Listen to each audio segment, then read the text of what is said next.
Hello, welcome once again in Shastri tutorials. तो आज का जो वीडियो है वो है हमारा accounting for partnership class 12th के लिए, और ये है हमारा टर्म 2 के सिलेबस में। और चैप्टर का रियल नेम है क्या? Dissolution of firm, dissolution of a firm या डिसोल्यूशन ऑफ फर्म। डिसोल्यूशन का मतलब क्या होता है? स्टॉप करना, डिमोलिश करना या डिसॉल्व करना, फिनिश करना या ख़त्म करना। ठीक है ना, मतलब हमेशा के लिए लॉक आउट करना, लॉकडाउन नहीं, लॉक आउट करना यानी बंद कर देना हमेशा के लिए। इसके कई कारण हो सकते हैं कि भाई क्यों बंद किया जाता है। ठीक है, जिसमें हमारा पहला रीज़न है कैसे बंद हो सकता है? By mutual agreement. ठीक है जी, म्यूचुअल एग्रीमेंट। अब म्यूचुअल एग्रीमेंट का मतलब क्या होगा? म्यूचुअल एग्रीमेंट का मतलब ये होगा कि जो हमारे सपोज करो तीनों पार्टनर हैं, जो हमारे तीनों पार्टनर हैं, all are agree to dissolve it, यानी कि तीनों के तीनों राजी हैं कि भैया फर्म को क्या कर देना चाहिए? डिसॉल्व कर देना चाहिए, बंद कर देना चाहिए। इसे कहते हैं बाय म्यूचुअल एग्रीमेंट। दूसरा रीजन हो सकता है हमारा बाय नोटिस।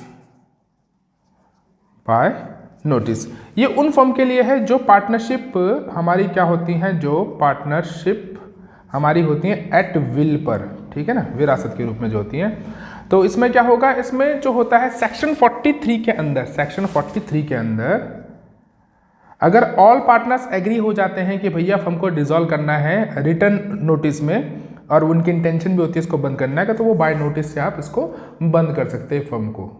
तीसरा रीजन हो सकता है हमारा डिसोल्यूशन बाय कोर्ट। कोर्ट यानी कोर्ट समझ रहे होंगे आप, ठीक है ना? ओ आर भूल गए, चलो COURT, कोर्ट के द्वारा। अब कोर्ट हमारी फर्म को डिसॉल्व कब कर सकता है? अगर वो कुछ चीज़ों को पाए, जैसे कि भाई कोई हमारा पार्टनर क्या हो गया? अनसाउंड माइंड का हो गया। अनसाउंड मतलब दिमाग से पागल हो जाए या दिमाग से वो सही फैसले ना ले पाए, या कोई पार्टनर हमारा इनकेपेबल है, इनकेपेबल है, ठीक है जी, पार्टनरशिप के लायक नहीं है, या कोई हमने फाउंड कर दी गिल्टी, गिल्ट फाउंड हो गया वहाँ पर, या कोई एग्रीमेंट को ब्रीच कर दिया। ब्रीच मतलब तोड़ना, कोई एग्रीमेंट तोड़ दिया, या आपका लॉस हो रहा है कॉन्टिन्यूस, लॉस हो रहा है कॉन्टिन्यूस, फर्म के अंदर लगातार लॉस पे जा रहे हैं, लॉस पे जा रहे हैं। तो एक टाइम ऐसा आता है कि वो सोचते हैं भाई अब तो लगातार लॉस ही लॉस होता जा रहा है, तो क्यों ना कंपनी को हम बंद कर दें। ठीक है, तो बाय कोर्ट के द्वारा भी ऐसा हो जाता है। कोर्ट कहता है कि भाई लगातार लॉस पे जा रहे हो तो बेटर है आप इस कंपनी को बंद करें, क्योंकि जो शेयर होल्डर्स है वो बेचारे नुकसान में जा रहे हैं, उनको उनका पैसा नहीं पड़ पा रहा। और चौथा रीज़न होता है कोई मिस हैपनिंग हो जाए, कोई हैपनिंग इवेंट हो जाए, जैसे कि किसी पार्ट जो क्या होता है कि जैसे डेथ हो जाए, भाई आगे आप किसी की डेथ, मिस हैपनिंग यानी डेथ हो जाए, और अब आप पार्टनरशिप को आगे कंटिन्यू नहीं करना चाहते हैं। ठीक है, किसी पार्टनर की डेथ हो जाए, या कोई पार्टनर आपका इंसॉल्वेंट यानी दिवालिया हो जाए। ठीक है, या कोई आपने पार्टनरशिप कर रखी थी, भैया फर्म बना रखी थी कि कोई ब्रिज कंप्लीट होगा या कोई बिल्डिंग कंप्लीट हो जाएगी, तो उसके बाद इस पार्टनरशिप को हम क्या कर देंगे? ब्रीच कर देंगे, तोड़ देंगे, खत्म कर देंगे, डिसोल्यूशन। ठीक है, वो फर्म को भी डिसॉल्व कर दिया। तो ये कई कारणों की वजह से हमारा क्या हो सकता है? डिसोल्यूशन हो सकता है। अब देखिए, डिसॉल्व करना यानी मैंने आपको पहले ही बता रहा था कि किसी भी चीज को कंस्ट्रक्ट करने में यानी कि बिल्ड करने में, बनाने में सर समय लगता है। सपोज करिए आप कोई बिल्डिंग बना रहे हैं, ठीक है, आपने कोई बिल्डिंग बनाई, ठीक है, इस बिल्डिंग को बनाने में 1 साल लग सकता है, 10 साल लग सकते हैं, 5 साल लग सकता है। ठीक है, पर जब मैं इसको डिमोलिश करने के लिए कहूँगा सर 1 घंटा लगेगा, बस 1 घंटे में बिल्डोजर से, JCB से आप इसको डिस्ट्रक्ट कर सकते हैं, तोड़ सकते हैं। यानी कि कंपनी को बनाना बहुत टफ है और इसको डिस्ट्रॉय करना, डिस्ट्रक्ट करना बहुत आसान है। तो उसी हिसाब से ये जो चैप्टर है आपका डिसोल्यूशन, ये जो चैप्टर है ना आपका डिसोल्यूशन, सर ये चैप्टर बहुत ज़्यादा आसान है। ये चैप्टर आपका क्या है? बहुत ज़्यादा आसान होता है, और सेकंड टर्म में आपके पूरे मार्क्स आ सकते हैं। 5 नंबर के क्वेश्चन में अगर आ गया तो आपकी बल्ले बल्ले हो जाएगी। ठीक है ना? तो जैसा मैंने कहा चैप्टर बहुत आसान है, पर इतना आसान भी नहीं है कि आप ज़्यादा एंजॉय करने लगे। देखिए, कोई भी बिजनेस को बंद करने से पहले हमने ये ध्यान करना है, जो हमारा जो बिज़नेस को क्लोज करना है, तो हमारी जो बैलेंस शीट होती है ना बेटा, बैलेंस शीट में हमारी साइड होती है लायबिलिटी और हमारी एसेट्स। अब देखिए, क्या अगर आप ऐसा कहते हैं, सपोज करो आप 3 पार्टनर रहे, कोई ए, बी और सी, और आपने कहा कि भैया 10 साल आपने बिजनेस को चलाया और अब 11वें साल में कह रहे हो हम बिजनेस को बंद कर रहे हैं, कंप्लीटली बंद कर रहे हैं, तो क्या सभी बंदे आपके इसके लिए राजी होंगे? सभी मतलब इन तीनों को छोड़कर सब राजी होंगे? मैं बताऊंगा कौन से बंदे राजी नहीं हो सकते हैं, जिनको दिक्कत होगी आपके बिजनेस को बंद होने के लिए। क्योंकि बिजनेस में हमारी क्या क्या चीज़ें होती हैं? क्रेडिटर्स।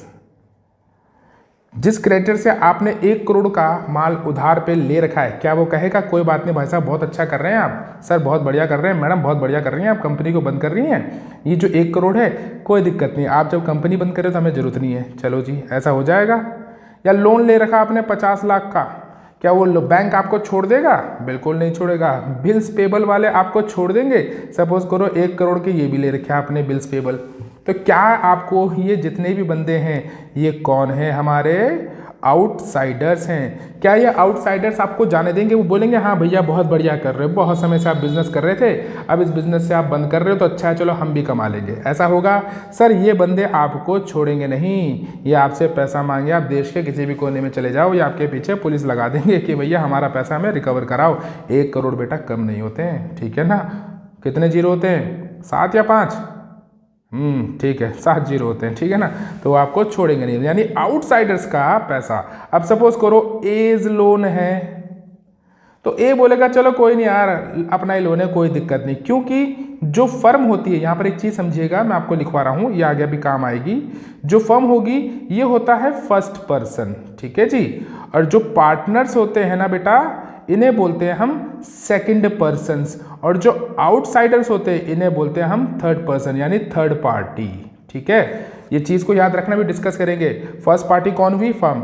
सेकंड पार्टी कौन हुआ? पार्टनर्स। और थर्ड पार्टी कौन हुए? आउटसाइडर्स। तो फर्स्ट और सेकंड पार्टी तो एग्री हो जाएंगे, पर बेटा आउटसाइडर यानी जो थर्ड पार्टी होती है, इसको बिना पेड ऑफ किए आप फर्म को क्लोज नहीं कर सकते। अब सर जब आप लगातार लॉस में जा रहे हो तो इतना पैसा कहाँ से रिकवर करोगे? तो सर इसका भी है आपके पास रास्ता। अब जब आप बिजनेस को बंद ही कर रहे हैं तो आपके पास बिल्डिंग पड़ा है, आपके पास स्टॉक पड़ा है, आपके पास मशीन पड़ी है, आपके पास फर्नीचर पड़ी है, आपके पास सन्ड्री एसेट्स पड़ी हैं या इन्वेस्टमेंट है, तो बेटा इन सबको क्या करेंगे आप? रिलीज्ड करेंगे, और इससे जो पैसा जनरेट होगा ना, उससे आप क्या कर देंगे? इन आउटसाइडर की पेमेंट कर देंगे। क्लियर है? क्योंकि जब फर्म को आप बंद ही कर रहे हैं तो बिल्डिंग को रख के फायदा क्या है, स्टॉक को रख के फायदा क्या है, मशीन को रख के फायदा क्या है, फर्नीचर का आप क्या करेंगे? कितना फर्नीचर लगाओगे भाई घर पे भी, ठीक है?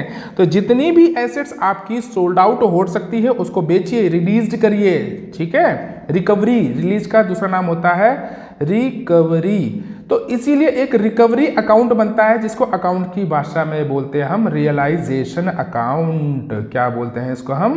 Realisation account. अभी ये सिखाएंगे रियलाइजेशन अकाउंट कैसे बनता है। क्लियर है? आई होप आपको एक कॉन्सेप्ट समझ में आ रहा होगा कि भैया जब भी बिजनेस को आप बंद करना चाहेंगे तो सबसे पहले आउटसाइडर्स यानी थर्ड पार्टी को पेड ऑफ करना है, वो आपको छोड़ेंगे नहीं। और इसके लिए पैसा कहां से जनरेट कर सकते हैं आप? जो आपके पास एसेट्स पड़ी हैं, the asset which can, debtors भी आएंगे इसके अंदर, ठीक है ना? इसके अंदर डेटर्स भी आ सकते हैं, बिल रिसीवल्स भी आ सकते हैं। क्लियर है? यानी कि वो एसेट्स जिनको आप इजीली कैश में कन्वर्ट कर सकते हो वो सारी रिलीज्ड होती है, और ये कहाँ जाएंगे? रिकवरी अकाउंट में, जिसको अकाउंट की भाषा में क्या बोलते हैं हम? Realization account. क्लियर है? गुड। चलिए रियलाइजेशन अकाउंट बनाना सीखते हैं। तो अक्सर आपको क्या दिया जाएगा जब रियलाइजेशन अकाउंट बनाना होगा? तो आपको एक बैलेंस शीट दी जाएगी। अभी मैं अमाउंट नहीं लिख रहा हूँ, केवल हमने कॉन्सेप्ट पकड़ना है कि भाई कौन सी चीज़ें हमारी रियलाइजेशन अकाउंट में ट्रांसफ़र होंगी और कौन सी हमारी रियलाइजेशन में ट्रांसफ़र नहीं होंगी। तो बेसिकली 2 चीज़ होंगी आपके पास बैलेंस शीट में, लायबिलिटीज़ और एसेट्स। तो एसेट्स पहले मैं आपको लायबिलिटीज़ का बता दूँ। लायबिलिटीज़ में जो ट्रांसफ़र होंगी रियलाइजेशन में वो कौन सी होंगी, ठीक है ना? तो बेसिकली हम लायबिलिटी को 3 पार्ट में डिवाइड करेंगे, फर्स्ट पार्टी, सेकंड पार्टी और थर्ड पार्टी। अगर हम इन दोनों को एक में कन्वर्ट करके इसको बोल दें हम इनसाइडर लायबिलिटी, तो ये कौन सी हो जाएगी हमारी आउटसाइडर लायबिलिटी। ठीक है, तो ये होगी इनसाइडर लायबिलिटी जो कि किसकी है, फर्स्ट पार्टी यानी कौन होते हैं हमारे फर्म्स, मैंने आपको बताया था अभी। और सेकंड पार्टी कौन होते हैं हमारे पार्टनर्स, यानी कि जो भी लायबिलिटी फर्म से रिलेटेड है या जो भी लायबिलिटी हमारी पार्टनर से रिलेटेड है उसको हम रियलाइजेशन में ट्रांसफर नहीं करेंगे, पर जो हमारी थर्ड पार्टी यानी आउटसाइडर्स की लायबिलिटी है उसको 100% हम रियलाइजेशन में ट्रांसफर करेंगे। तो अब सवाल ये उठता है कि इनसाइडर लायबिलिटीज में कौन कौन से आते हैं। इनसाइडर लायबिलिटीज में आ जाएंगे हमारे पार्टनर्स की कैपिटल, जो लायबिलिटी में होती वो ट्रांसफर नहीं होगी। और क्या आ सकता है हमारा, यस बोलिए, जनरल रिजर्व, वेरी गुड, क्योंकि ये पार्टनर्स के लिए होता है। प्रॉफिट एंड लॉस, और जो एसेट साइड में होता है वो डेबिट बैलेंस होता है मान लो, या कोई भी प्रकार का फंड जो होगा ये हमारा इनसाइडर लायबिलिटीज होता है, तो ये हमारे को ट्रांसफर नहीं करना है किसमें, रियलाइजेशन अकाउंट में। अब आउटसाइडर्स का कौन सा हो जाएगा, आउटसाइडर का हो जाएगा जो हमें क्या करना है, पेड टू आउटसाइडर्स, वो सारा इसके अंदर आएगा, यानी थर्ड पार्टी। ठीक है ना, थर्ड पार्टी आउटसाइडर, इसमें कौन सा आ सकते हैं हमारे, यस सन्ड्री क्रेडिटर्स आ सकते हैं, और कौन आ सकते हैं, बिल्स पेबल आ सकता है, आउटस्टैंडिंग एक्सपेंसेस आ सकते हैं, बैंक लोन आ सकता है, ठीक है, या पार्टनर्स रिलेटिव्स लोन। ठीक है, ये सारी चीज़ इसके अंदर आती है, क्योंकि पार्टनर्स के रिलेटिव का लोन, अगर आपसे लोन लिया तो वो थर्ड पार्टी है, बैंक लोन थर्ड है, आउटस्टैंडिंग एक्सपेंसेस जो आपने करने हैं वो भी आपके लिए क्या है, आउटसाइडर्स की थर्ड पार्टी है। ठीक है ना, चलिए, तो ये तो हमको समझ में आ गया लायबिलिटीज का, कि लायबिलिटीज में हम कैसे कैसे ट्रांसफर करेंगे और किन को हम रियलाइजेशन अकाउंट में भेजेंगे। अब बात कर लेते हैं एसेट साइड की। चलिए, सवाल ये उठता है कि अब एसेट्स कौन सी ट्रांसफर की जाएंगी, तो बड़ा सिंपल है, आप लिखेंगे ट्रांसफर ऑल एसेट्स, रुकिए सब्र करिए, जल्दबाजी ना करिएगा, एक्सेप्ट सभी को ट्रांसफर करना है, एक्सेप्ट किनके, मैं कुछ बता रहा हूं, जैसे आपका आएगा, यस जैसे आएगा आपका cash, bank, profit and loss, advertisement, suspense account, और कई बार एसेट साइड में भी आपको पार्टनर्स की कैपिटल या करंट अकाउंट दिया होता है। ठीक है ना, तो ये सारी चीजें ट्रांसफर नहीं होंगी, बाकी रेस्ट ऑल सब ट्रांसफर हो जाएगा। सीधी भाषा में एक शब्द में बताऊं तो all assets which can be easily converted into cash, क्या, ऑल एसेट्स जो कि आसानी से कैश में कन्वर्ट हो सकती हैं उनको हम रिकवरी अकाउंट में डालेंगे। क्या आप कैश को कैश में कन्वर्ट कर सकते हैं, सर ऑलरेडी कैश है तो उसे कन्वर्ट क्या करना, बैंक भी कैश की फॉर्म में। लॉस को कभी आप कन्वर्ट नहीं करते, क्या कभी आप लॉस को रिकवरी करेंगे, बाहर नहीं हो पाएगा ना। ऐसी एडवर्टीजमेंट, सस्पेंड और पार्टनर्स कैपिटल अकाउंट तो हमारा क्या है, सेकंड का, ठीक है, तो उसको नहीं करेंगे हम। तो ये हमारी बैलेंस शीट है। अब हमने इस बैलेंस शीट में से देखना है क्या क्या हम ट्रांसफर कर सकते हैं, और ठीक इसके नीचे बनेगा हमारा रियलाइजेशन। मैं आपको थोड़ा सा ऐसे हिंट देता हूँ, इसको नए पेज में बनाऊंगा मैं अच्छे से, ये रियलाइजेशन अकाउंट बनेगा। तो एसेट जितनी होती हैं बेटा वो इस तरफ ट्रांसफर होंगी और लायबिलिटीज हमारी इस तरफ ट्रांसफर हो जाएंगी। ठीक है ना, कौन सी लायबिलिटीज, ओनली आउटसाइडर कह लो या थर्ड पार्टी कह लीजिए। एसेट्स कौन सी, ऑल एसेट्स एक्सेप्ट, जो मैंने भी आगे आपको लिखवाए थे, ठीक है ना, उनको कॉमा करके यहां लिख लेना, क्लियर है। सारी एसेट एक्सेप्ट कौन सी, cash, bank, profit and loss, advertisement, suspense, capital account और करंट अकाउंट पार्टनर्स के, ये नहीं। और यहाँ पर केवल कौन से होंगे, थर्ड पार्टी। ठीक है, तो हमने यहाँ पर से चेक करना है सर हमारी कौन कौन सी ट्रांसफर हो सकती है। ठीक है, land and building, yes, plant and machinery, yes, furniture, yes, stock, debtor. अब ये जो प्रोविजन है ये मेरा कहाँ जाएगा बेटा, ये मेरा जाएगा प्रोविजन किधर, आउटसाइडर लायबिलिटी है, क्योंकि all the provisions are liabilities, all the provisions क्या होते हैं हमारे, लायबिलिटी, तो वो लायबिलिटी साइड में ट्रांसफर होगा इधर। क्लियर है सर, इधर ट्रांसफर होगा। चलिए फिर थोड़ा इधर कर ले, गुडविल, यस ट्रांसफर होगी क्योंकि गुडविल भी बिकती है सर, कैश में कन्वर्ट हो जाती है। इन्वेस्टमेंट, बैंक ट्रांसफर नहीं हो सकता, कैश भी नहीं हो सकता और ये भी नहीं हो सकता। क्लियर है, ये क्लियर हो रहा है सर आपको, बिल्कुल कॉन्सेप्ट के अकॉर्डिंग ही चल रहे हैं हम। IFR बिल्कुल, सन्ड्री क्रेडिटर्स आउटसाइडर है, बिल्स पेबल आउटसाइडर है, आउटस्टैंडिंग एक्सपेंसेस आउटसाइडर है, बैंक लोन आउटसाइडर है, बैंक ओवरड्राफ्ट भी आउटसाइडर है, कैपिटल अकाउंट ट्रांसफर नहीं हो सकते क्योंकि ये किसके हैं, सेकंड पार्टी के। प्रॉफिट एंड लॉस ट्रांसफर होगा या नहीं होगा बताएं, नहीं, क्योंकि ये किसका, हमारे पार्टनर्स का है। वाइफ का लोन, बीज की वाइफ का लोन, ये हमारी आउटसाइडर है तो ट्रांसफर होगी। ठीक है, अब इसको हम कैसे लिखेंगे वो सीखते हैं, हम इसको हम इस फॉर्मेट के अंदर कैसे डालेंगे वो लिख लेते हैं। तो चलिए देखिए हमने कौन कौन सी चीज़ें ट्रांसफर कर दी। हमने बैलेंस शीट के एसेट सारे इधर लिया है, 2 land and building, plant and machinery, furniture, stock, debtor, goodwill, investment. ये वो सारी एसेट्स हैं जिनको हम इजीली कैश रिलीज कर सकते हैं इनसे, इनको रियलाइज करके। ठीक है, और लायबिलिटी हमारी कौन सी होगी, थर्ड पार्टी, जैसे प्रोविजन फॉर डाउटफुल डेट जो हमारे कहाँ दे रखा था, डेटर के नीचे लेस करके दिया हुआ था। ठीक है ना, बैलेंस शीट में। IFR इन्वेस्टमेंट फ्लक्चुएटिंग रिजर्व हो गया, ये IFF बोलते हैं इसको, investment fluctuating funds, sundry creditors, bills payable, outstanding expenses. Bank loan हमारा थर्ड पार्टी है क्योंकि बैंक हमारे लिए थर्ड पर्सन है। बी की वाइफ का लोन भी हमारे लिए थर्ड होगा, इसलिए सारी चीज़ें हमने यहाँ पर ट्रांसफर कर दिए। ये तो हमने सिंपल केवल ट्रांसफॉर्मेशन किया है कि भैया एसेट को इधर ट्रांसफर कर दिया, एसेट्स को इधर ट्रांसफर, लायबिलिटीज को इधर ट्रांसफर कर दिया है।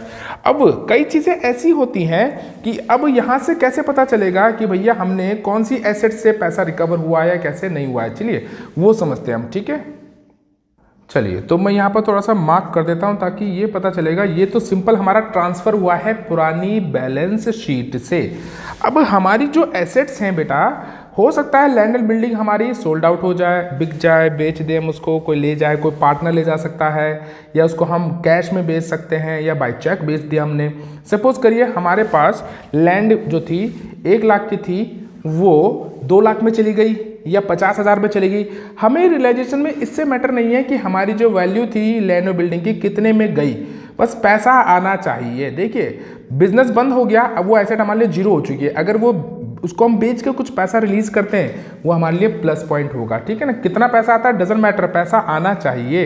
अगर पैसा आता है तो सिंपल सी एक जर्नल एंट्री बनती है हमारी, आपको याद होगा जैसे हमने मशीन बिल्डिंग सोल्ड की तो क्या बनेगी हमारी जर्नल एंट्री, कैश अकाउंट या बैंक अकाउंट डेबिट टू, वैसे तो बिल्डिंग आना चाहिए था पर ये हमारा कहाँ से कवर हो रहा है, ये हमारा रियलाइजेशन से हो रहा है। ठीक है ना, तो टू रियलाइजेशन अकाउंट, क्योंकि इसमें आ रहा है ना हमारा, तो यानी कि जब बैंक हमारा, यानी कि जब हमारी एसेट जाएगी तो हमारे पास पेमेंट आएगी। ठीक है ना, तो हम क्या लिखेंगे यहाँ पर, हम बाय बैंक या कैश, अब ब्रैकेट में लिख देंगे बिल्डिंग। ठीक है, ऐसी कोई और मशीनरी जाएगी तो बाय बैंक या कैश, अब ब्रैकेट में मशीनरी। क्लियर है, बात समझ में आ रही है। ठीक है ना, कोई भी हमारी वो जाती है तो हम उसको ऐसे लिखेंगे बाय, क्योंकि यहाँ पर पैसा हमारा रिकवर हो रहा है। अच्छा, ये तो था एसेट का। अगर सोचिए सन्ड्री क्रेडिटर्स की पेमेंट कर दी किसी ने, तो हम क्या लिखेंगे उसकी, जैसे फर्म ने पेमेंट कर दी तो क्या बन जाएगी उसकी एंट्री, टू बैंक, क्योंकि पेमेंट जाएगी तो ब्रैकेट में क्रेडिटर्स और इसकी अमाउंट। बिल्स पेबल सपोज करो किसी पार्टनर ने दे दिया तो टू बीज कैपिटल अकाउंट, अब ब्रैकेट में लिख दिया बिल्स पेबल। ठीक है, एसेट कोई पार्टनर लेके चला गया, फर्नीचर ए लेके चला गया, एडजस्टमेंट में लिखा होगा। ये जितनी भी चीज़ें होंगी बेटा, ये जितनी भी चीज़ें हैं ये सारी कहाँ मिलेंगी आपको, एडजस्टमेंट्स में। तो एडजस्टमेंट में कहता है कि ए फर्नीचर लेके चला गया तो क्या लिखेंगे, बाय एज कैपिटल, अब ब्रैकेट में फर्नीचर। क्लियर है, आई होप आपको समझ में आ रहा। अगर सीधा पेमेंट हुआ है तो टू बैंक, अब पेमेंट आया है तो बाय बैंक, और पार्टनर एसेट लेके गया है तो बाय एज कैपिटल या बाय पार्टनर्स कैपिटल अकाउंट, अब पार्टनर ने लायबिलिटी पे कर दी तो बाय टू बीज कैपिटल या जो पार्टनर का नाम होगा। क्लियर है, फिर यहाँ पर हम बैलेंस को क्या कर देंगे, क्लोज कर देंगे। ये साइड बड़ी आती है तो इधर आएगा हमारा टू रियलाइजेशन प्रॉफिट जो हमारा पार्टनर्स को डिस्ट्रीब्यूट कर देंगे। ये साइड बड़ी आएगी तो बैलेंस शीट फिगर यहाँ आएगा, तो यहाँ लिख देंगे हम बाय रियलाइजेशन लॉस। ठीक है, फिर क्या लिख देंगे, two partners capital gain, ABC को उस रेशो में बांट देंगे। अगर ये या तो गेन होगा या तो लॉस ही होगा, दोनों नहीं आ सकते, एक ही चीज़ आएगा। और यहाँ लिख देंगे बाय पार्टनर्स कैपिटल लॉस, और ABC को उनकी पुरानी रेशो के अकॉर्डिंग हम डिस्ट्रीब्यूट कर देंगे। आई होप आपको ये अच्छे से समझ में आया होगा। ठीक है ना, तो इसको आगे हम फर्दर समझने के लिए हम नेक्स्ट वीडियो में चेक करेंगे इसको, हम कि जो एक्सपेंसेस होते हैं उनको कैसे ट्रीट करते हैं, उसके लिए हम नेक्स्ट वीडियो में करेंगे। क्लियर है? आई होप आपको अच्छे से समझ में आया होगा। Till then take care, good bye.